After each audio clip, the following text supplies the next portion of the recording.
और स्वामी कृपात्रे महाराज तो इस वैष्णव जगत गुरु है।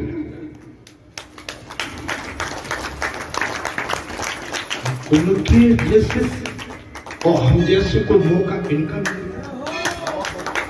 जबकि हमारी न कोई जान है न पहचान है, न हम किसी बात के धनी है न धान है, न कोई हम जानते हैं न समझते हैं, लेकिन कृपा हो गई। महाराज जी को वैराग्य हो गया। महाराज जी स्वामी कृपात्रे जी महाराज जी पे पहुंचे, बोले महाराज मुझे वैराग्य हो गया है, मैं कैलाश की कंदराओं में जाके भजन पूजन करके अपने शरीर को वहीं छोड़ आदेश लेने गए थे। स्वामी महाराज जी ने कहा, कृपात्रे महाराज जी ने बोले दीनदयाल जी बहुत अच्छी बात है, धर्म के प्रति वैराग्य होना अच्छी बात है और साधना करना ये भी अच्छी बात है, और कैलाश में आप भजन कीर्तन करने चाह रहे वो भी अच्छी बात है, लेकिन आपने जो बाद में शब्द कहा कि मैं शरीर को छोड़ दूंगा, ये मुझे थोड़ा सा ठीक नहीं। मुझे आपके अंदर ज्ञान का भंडार दिखता है,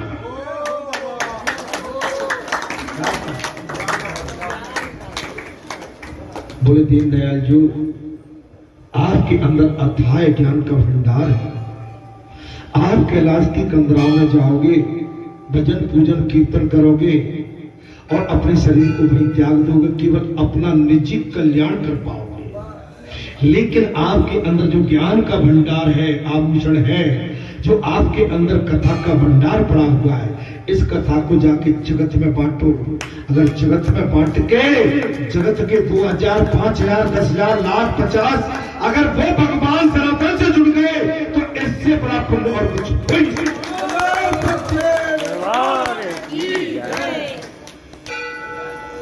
महाराज जी ने अपना रास्ता बदल के जीवन भर कथा अंतिम सांस तक। मैं क्या बताऊं, गुरु की महिमा को आप हम बचा नहीं सकते। गुरु के प्रति, ब्राह्मण के प्रति, संत के प्रति, पंचों के प्रति, माता बहन बेटी गौ धरती माता सूर्य चंद्र वरुण अग्नि, इनके प्रति हमारी आस्था समर्पित होना चाहिए। इस समय कहीं किंतु परंतु की ये चाणक्य जो होते हैं, चालबाज होते हैं, वो खुद तो फंसते ही है, अरे तुम्हारा मन भी खराब करके तुमको भी फंसा देंगे। ऐसों से सावधान हो। आप भगवान पर विश्वास है कि नहीं? अरे जी बताइए, अगर भगवान पर हमको विश्वास न होता तो बताइए जी क्या होता? भगवान अपने कवच में हमको घिरे हुए हैं, और मैं जानता हूं जब मुझे घिरे हुए हैं तो आप भी कथा सुनते, आप सबको भी घेरे होंगे। भगवान का कवच ही सच्चा कवच है, वो संसार से आपको बचा ले जाता है। हे संतो महात्मा, 5वां स्कंद स्तुति लीला का है। गुरु द्वारा प्राप्त ज्ञान को जीवन में उतारोगे तभी स्थिरता प्राप्त होगी। गुरु के ज्ञान अपने जीवन में उतारना पड़ेगा, लेकिन गुरु का ज्ञान कौन उतार पा रहा है? हम कई दीक्षित बैठे हैं, गुरु के ज्ञान पर हम कितना अमल कर पा रहे हैं? गुरु तो ये कहता है किसी की निंदा मत करो, निंदा सुनो मत, बुरा मत देखो, बुरा मत कहो और बुरा मत सुनो। ये ढोलक वाला कहा गया, ढोलक वाला बुरा मत देखो। आप समझ रहे महाराज? आप समझिए, ये निंदक गुरु ने तो ये कहा है कि जुआ, शराब, बीड़ी, पुड़िया, तंबाकू, आचरण में कसौटी में खरे उतरो। गुरु तो बहुत कुछ कहता है, सदमार्ग पे चलिए, लेकिन हम कर पा रहे हैं कैसे? बताओ, अपनी गुरु की आज्ञा हम कितनी मान पा रहे हैं? जी महाराज, बहुत कम मार पाते। मैं आपको सबको उड़ाना नहीं दे रहा हूं, लेकिन उसमें अभी हम खड़े नहीं हैं। हम खड़े हैं गुरु द्वारा प्राप्त ज्ञान को जीवन में उतारोगे तभी स्थिरता प्राप्त होगी। छठे स्कंद में पुष्टि लीला, अनुग्रह लीला का वर्णन, जो साधन करता है साधना, उसी पर प्रभु कृपा करते। जो साधना करता है उसी पे प्रभु कृपा करते। मनुष्य जब किसी स्वरूप में स्थिर निमग्न होता है तभी ठाकुर जी उस पर कृपा करते। हम आए तो हैं, देर में आए, चले चलते हैं, कथा चल रही है, खाओ का पहुंच जाएंगे। हम पहले अपने घर का पूरा काम करेंगे। नहीं मैं आपसे, आप तो सज्जन पुरुष हो। अरे सबसे बड़ी दुष्टता तो मुझे में ही भरी हुई है, जो मैं टूटता रहता हूं।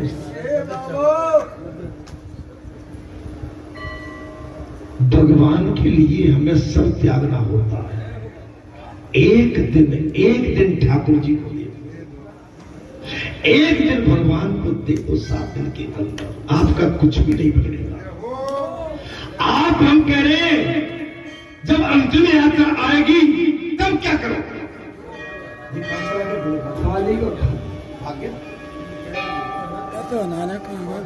फिर सो गया हुआ देखो, उसको पकड़ो, बत्यारा होगा। मनुष्य जब तक किसी स्वरूप में स्थिर मगन नहीं होगा तब तक भगवान कृपा नहीं करेंगे। कुछ लोग समझते हैं कि खा पी कर हष्ट-पुष्ट होकर हम कथा में बैठ जाएंगे। और मैंने देखिए, आप चाहो अरे पढ़ लो। कुछ लोग समझते हैं कि हम खा पी कर हष्ट-पुष्ट होकर और पुष्टि मार्ग होकर हम कथा में, भागवत में और पूजा पाठ में पहुंच जाएंगे। हम नहीं कह रहे, हम वो बात पहले भूल गए, चलते हैं। ये नहीं, भगवान के लिए तो सवेरे से आज हमें मौका मिला है। ये मौका जीवन में दोबारा कल मिलता है कि नहीं? ईश्वर को अपनाना, सर्वस्व अर्पण कर देना, ईश्वर को अपना लो। आप काम करो, खूब खेती करिए, धंधा करिए, लेकिन एक दिन हमने सोचा है, एक दिन की छुट्टी तो शायद मार्केट बाजार भी कहता है कि आज बाजार बंद है, तो एक दिन आप बाजार बंद नहीं कर सकते अपनी खेती किसानी। क्यों भाई? अभी तो पानी गिर रहा है ना, इसलिए। नहीं तो मैंने तो सुना है कि पानी के महाराज क्या करके पानी ना भर लो, तई तो पूछ रहा है।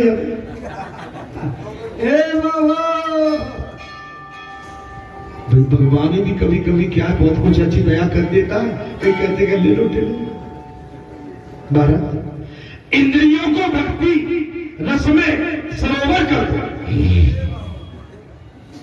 भैया मुझसे महत्वपूर्ण को है भैया,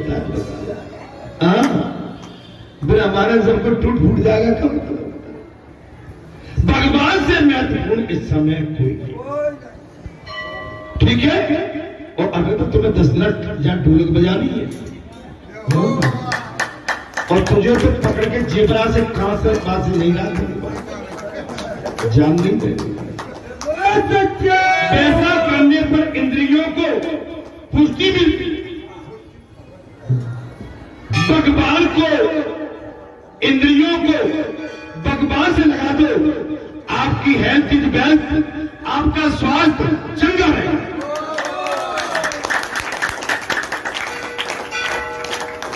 आप थके थके नजर नहीं आओगे।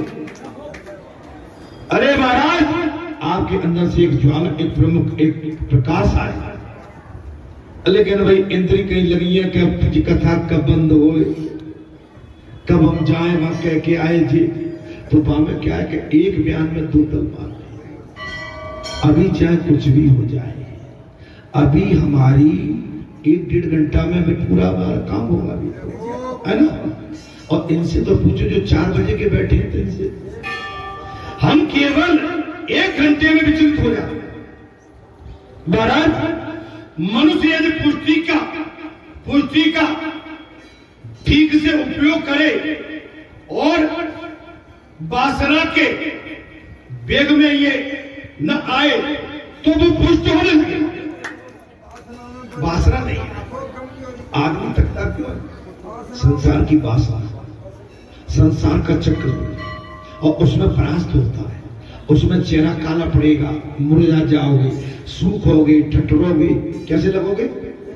नहीं, तपस्या में सूख रहे हो वो बात अलग है, लेकिन संसार की तपस्या की सूख में दोनों में अंतर है। तपस्या में एक चीज रहेगी कि आपका बुढ़ापा आएगा, शरीर तो शिथिल होगा, लेकिन आपके चेहरे का, आंखों का तेज कभी नहीं जाएगा।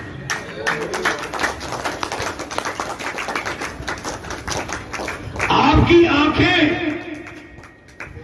ऐसी नहीं होंगी टिमटिमी, आंखें आपकी बिल्कुल तेज तर बोलो सच्चे दरबार।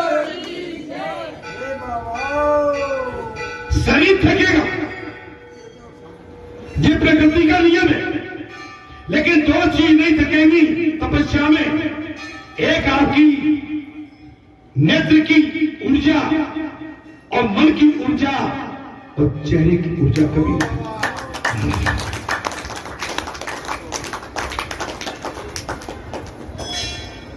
आप स्पर्श कम हो गए तब संसार के द्वेष, कलेश, राग सवेरे दिखेंगे भाई, जो होना है सवेरे उठ के दिखेंगे।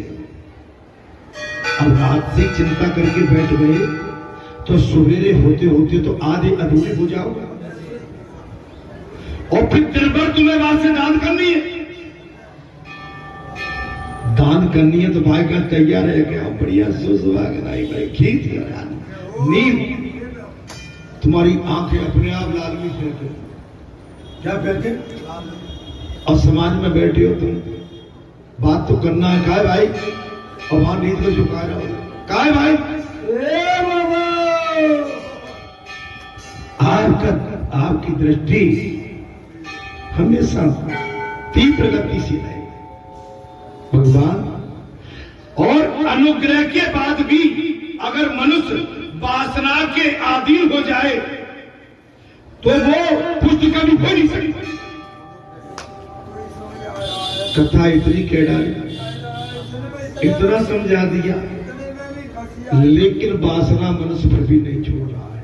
तो मोक्ष की पुष्टि, उसका स्वास्थ्य, उसका हेल्थ, उसका सद्मार्ग, धर्म मार्ग, निष्ठावान, कर्तव्यवान, एक वाणी पर वो कभी खरा नहीं उतर सकता। मन को शुद्ध करने के लिए ये लीला बताई गई। इस नवी स्कंद में 2 प्रकार की बात है जो सूर्यवंशी और चंद्रवंशी राजाओं के विषय में है। नवी स्कंद में 2 बातें आती हैं, एक तो है सूर्यवंशी राजा और चंद्रवंशी राजा के विषय में। सूर्यवंशी में श्री रघुनाथ जी और चंद्रवंशी में श्री कृष्ण जी का अवतार था।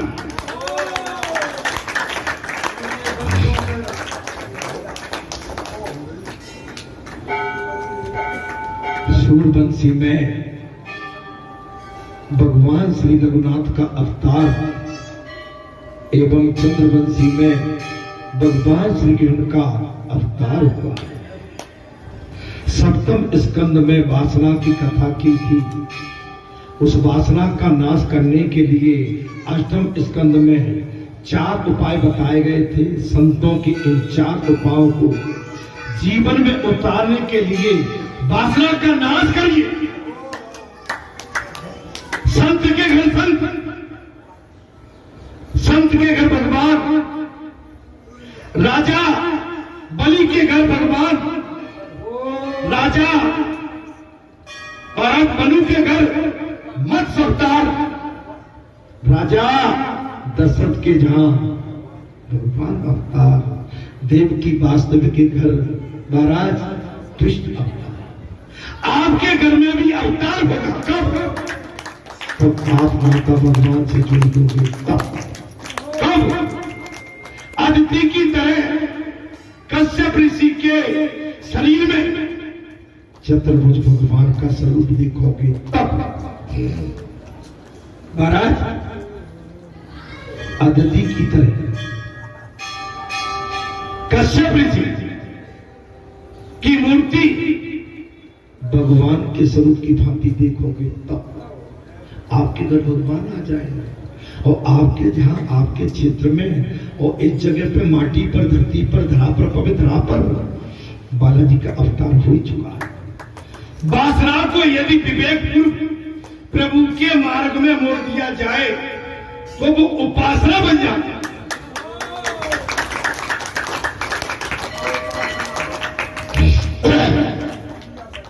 बासना को भगवान में मोड़ दिया जाए तो उपासना। अगर भगवान की ओर मोड़ दी जाए तो क्या हो जाता है? उपासना।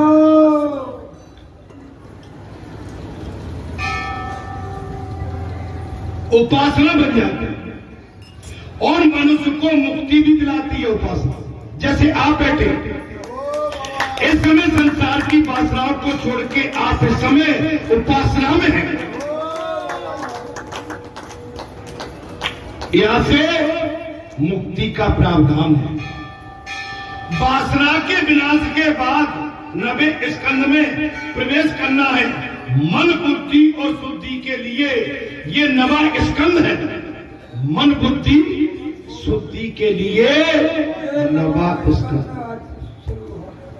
इंद्रियों में बसी हुई वासना स्थूल वासना है, छोटी। आपकी हमारे सभी की इंद्रियों में स्थूल रूप में छोटे से रूप में वासना बसी है और सूक्ष्म मनोगत वासना सूक्ष्म होती है। मन में जो बची है वो सूक्ष्म है। संतों के धर्मों को महाराज अगर जीवन में उतारोगे स्थूल वासना का नाश होता है। आप अपने धर्म को कर्म को अपने संतों के कहे हुए वचनों को अपने जीवन में उतारोगे तो वासना का नाश होता है। वासना एक बार में एक साथ खत्म नहीं होती। वासना अपने बार बार सत्संग करने से, संतों के साथ बैठने से, आचार आचरण में चलने से, अच्छे भाव रखने से और हमेशा नित्य संतों का सत्संग करने से संसारी वासना धीरे धीरे खत्म होती है। आज आप कितना ब्रह्मचर्य का पालन कर लेते हैं लंबे टाइम तक का? क्या पहले इतना कर पाते थे? नहीं। क्यों नहीं? कि आपको सत्संग नहीं मिलता। आज आप श्रावण मास, ये 4 मास देव सोनी 11 से देव उपनी 11 के लिए 4 मास टोटली ब्रह्मचर्य का पालन।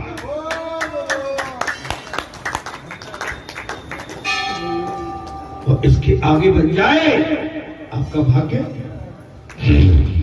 जितना बढ़ पाए वो कम है। एनर्जी कब आएगी?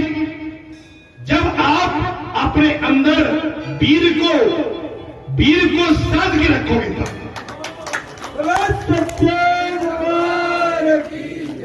आपके अंदर बल कब आएगा? अपने अंदर बैठे हुए वीर को संभाल के रखोगे तब बल आएगा। शुक्र की सेवा करोगे तब बलि बनोगे।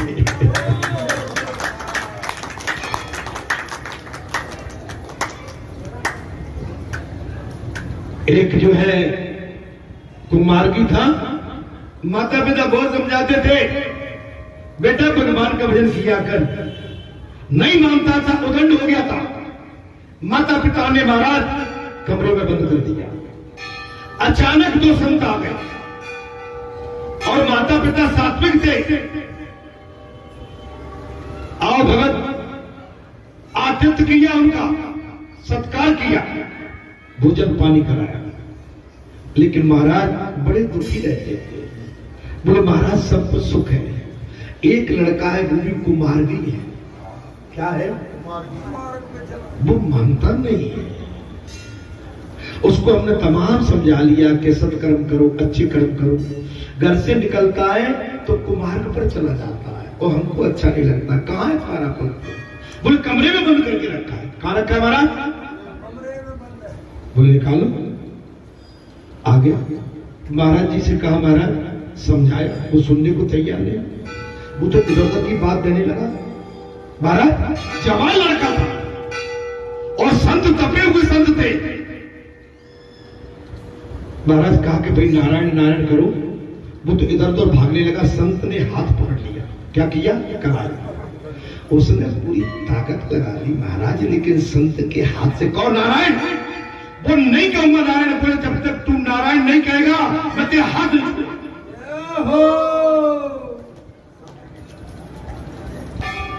और जब तक संत के हाथ कलाई पे, और महाराज जवान लड़का, लेकिन आचरण ठीक नहीं थे, भ्रष्ट था। संत तपेश्वरी था, साधक था, एनर्जिक था। जब तक तू नारायण राम राम सीताराम नहीं कहेगा तेरी कलाई नहीं छोड़ूंगा। महाराज पकड़े रहे, आकर वो कब्बा लिया।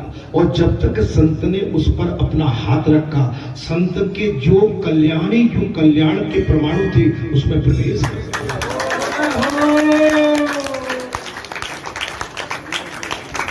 कह दिया राम राम सीताराम। दो बार के उच्चारण से उस बालक की काया कल्प हो गई, संत बन गया। संत की शक्ति जानते नहीं हो। संत मरे गिरे जरूर दिखते, लेकिन संत अगर बिगड़ गए तो संत का बिगड़ापन बहुत भारी पड़ता है महाराज। इसलिए मैं कह रहा हूं, अगर सच्चा संत साधक संत होगा तपस्वी, तो संत की साधना के सामने बड़े बड़े बलनकारी, जैसे हमारी दुर्गा माताओं के सामने बड़े बड़े राक्षस भी गायब हो जाते हैं। महाराज कथा में बहुत सुंदर बात चल रही है। हो सकता है आपका कथा में मन लग रहा हो, नहीं कर रहा। मुझे तो कथा पूरी करना है। इंद्रियों को बस में, वासना को हटाओ, भगवान में मन लगाओ। किंतु मन और बुद्धि महाराज शुद्ध नहीं होगी जब तक आपकी हमारी वासना खत्म नहीं होगी। मन के स्वामी है चंद्रमा है, चंद्रमा, और बुद्धि के स्वामी कौन है? सूर्य भगवान। मन के स्वामी कौन है? चंद्रदेव। चंद्रदेव। और बुद्धि के स्वामी सूर्य भगवान। सूर्य और चंद्र बुद्धि और मन के देव हैं। सूर्य चंद्र के और मन और बुद्धि के देव हैं। इन दोनों की आराधना करने पर बुद्धिगत वासना क्षय हो जाती है। बुद्धि के अंदर आपकी जो संसारी वासना है ना, आप इनकी आराधना प्रार्थना करोगे तो खत्म हो जाएगी। वासना का पूर्णतः क्षय हुए बिना मोह का क्षय नहीं जाता। आपको जैसे संकल्प लेना आसान नहीं है कि भाई हमने लंगोटी लगा ली। लंगोटी लगाना बहुत बड़ी आसान बात नहीं है। लंगोटी की बात आ गई जिस समय यज्ञ हुआ था, हमने उस समय सब घर परिवार, मैं क्या करूं, उस समय की तो हमारी दशा कुछ अलग ही थी। परिवार ऐसा लगता था कि जो मेरा दुश्मन है। परिवार कैसा लगता था? परिवार में कौन था? मैं उस समय 3 छोटे छोटे नन्हे बच्चे, एक बेटा तो बेटी, आपकी पुत्र वधू। जी मैं आपको 30-32 साल पुरानी बात बता, जो लगते थे कि इनको मार दो, इनको हटा दो, अपने सामने से हटा दो, जी नहीं पते आता था, बात हटा दो। महाराज वो बैराग भाग्य हो गया। नौकरी भी मैंने आपको कई बार बता सुनाई है, रिजाइन सब हो गए थे, अचेत पड़ा रहता था। एक ही चीज लगती थी कि बस मुझे ले जाके वहां रखो, और मैं अपनी जूता चप्पल छोड़ दिए थे भाई, लुंगी लगा ली थी। ये हो अब इससे ज्यादा क्या हो, आप समझिए। अब उस चीज को लंबी हो जाएगी, ज्यादा नहीं महाराज। महाराज जी से मैं दीक्षित हुआ, मेरे साथ जो अधिकारी में उनके साथ था, मेरे सीनियर आए थे, मिलने आए थे। मेरा 10 महीने का वेतन भी था उनके पास, मैं 10-12 महीने से ड्यूटी पे भी नहीं गया था। हम रिजाइन करके चले आए थे, हमने नहीं किया तो भगवान ने रिजाइन करा दिया। ड्यूटी पर नहीं गए, 10-12 महीने का वेतन भी था, 10-12 महीने का और भी कुछ होता है, मैं कई बार बोल चुका हूं, उसको बार बार रिपीट करने की आवश्यकता नहीं है। सब लेके आए, मुझसे बोले जी आपका वेतन है। मैं तो ड्यूटी नहीं की है कि नहीं आपका वेतन है और आपका बनता है, और क्या ये है डीए मैंने ठीक है। जब मैं ड्यूटी में ले गया हूँ, उस समय यज्ञ का आयोजन चल रहा था, हमने हनुमान जी के चरणों में पंचों को छोड़ दो पूरा पैसा। मैं दीक्षित होने के लिए घर में गया था, जिस घर में हम निवास करते हैं। महाराज हमारे हनुमान जी का घर है, भगवान का घर में गुरुदेव के चरण पहली बार पड़े थे, और 7 दिन गुरु उस मकान में भी रहे थे महाराज जी, पूजनी महाराज जी। मैं प्रातः काल 3 बजे निकला था, चूंकि सोता पड़ा हुआ था, जल्दी से निकल के मुझे गुरु दीक्षा लेनी थी। 4 बजे का टाइम महाराज जी ने मुझे दे रखा था। 4 बजे में पहुंच गया, महाराज जी उठ के बढ़िया नहा धो के बैठे हुए थे, और बस मैंने कहा महाराज जी आ गए, तो मैंने ठीक है भूपेंद्र सिंह जी बैठो। महाराज जी दीवान पे बैठे थे, मैं उनके नीचे चरणों में, पूज्य महाराज जी मैं आपसे दीक्षित होना चाहता हूँ। भूपेंद्र सिंह जी ठीक है, आपके कुछ अधिकारी आए थे हमारे पास। अब मैंने महाराज जी आपका पता पूछा था, तो मैंने उनको बता दिया, मिलना चाहते थे, आपका आशीर्वाद। बिल्कुल तो ठीक है, मैंने सुना है आपका कच्चा परिवार है, मैं कुछ नहीं बोल रहा हूँ। मैंने सुना है कि अभी आप संसार से मुक्त नहीं हो। भूपेंद्र जी मैं दीक्षित तो आपको कर देता हूँ, और दीक्षित कर दिया। अब मेरा लास्ट में एक मेरी महाराज जी दक्षिणा, वो दक्षिणा कुछ नहीं, और मेरा एक ही दक्षिणा मान लो कि तुम बहुत अच्छा काम कर रहे हो, हनुमान जी की तुम पर कृपा है, और मैं भी 7 दिन से देख रहा हूँ दया बरस रही है, क्षेत्र का भाव अच्छा है, जिस स्थान से आप जुड़े होंगे वो स्थान बहुत अच्छा है। लेकिन एक काम कर लेना, आप जाके जब ये कार्यक्रम संपन्न हो जाए, ड्यूटी ज्वाइन कर लेना। मैंने कहा महाराज मैंने चरण पकड़े, मैं कोई झूठ नहीं बोला, व्यासपीठ पे बैठा हनुमान जी की, मैंने चरण पकड़ लिए। महाराज बड़ी मुश्किल में जीव संसार से निवृत्त होता, संन्यास की तरफ दौड़ता है, और आप बोले नहीं मैं आपको आदेश नहीं दे रहा हूं, मेरी ऐसी इच्छा है। तो महाराज आप तो बड़ी सरलता से कह गए, गुरु का इच्छा आदेश एक ही बात। उस समय चूंकि कार्यक्रम चल रहा था यज्ञ का, मैं ज्यादा चर्चा के मूड में नहीं था। मेरी महाराज जी से पुनः बात करूंगा। मैं महाराज जल्दी आया, आप सोचोगे एक तो मैं 10 महीने से सोया नहीं था, 21 दिन का जो 11 दिन का यज्ञ वो था ही, 21 दिन तो मैं बिल्कुल नींद नहीं थी। शरीर बिल्कुल झाड़ हो गया। 11 रोज 2 केले, बस दिन भर में कितने लेता था 24 घंटे में, आप विश्वास नहीं मानो। तब तो पेड़ पौधे कुछ थे नहीं, केवल मंदिर था, कुछ था ही नहीं, खुला पड़ा था चारों तरफ, अपार भीड़